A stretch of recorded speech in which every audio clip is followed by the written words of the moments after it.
The first thing which is noticeable, it's consistent over the last few years, but it's still very clear and real today, is optimism. A lot of business people, a lot of supply chain people are optimistic about the future.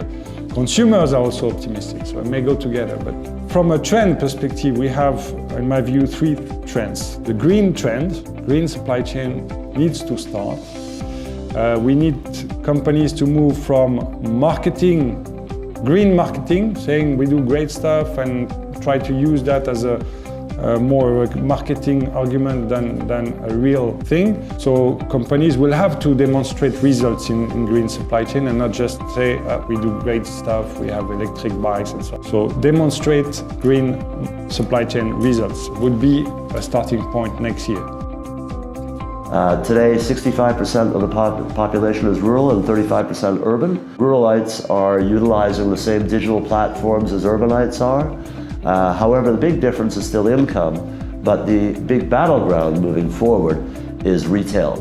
Because in rural Vietnam today, there is very limited modern trade.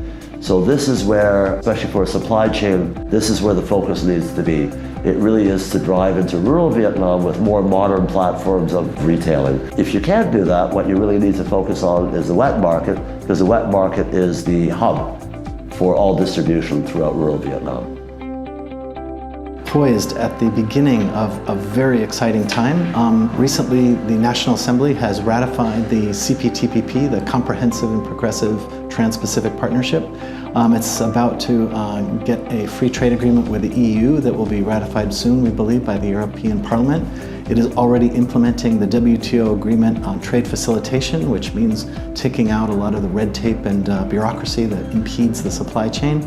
So all these things require literally hundreds of laws, decrees, and circulars in Vietnam to be amended to comply with the international best practices and the treaty standards. So this will affect basically every business, every individual in Vietnam.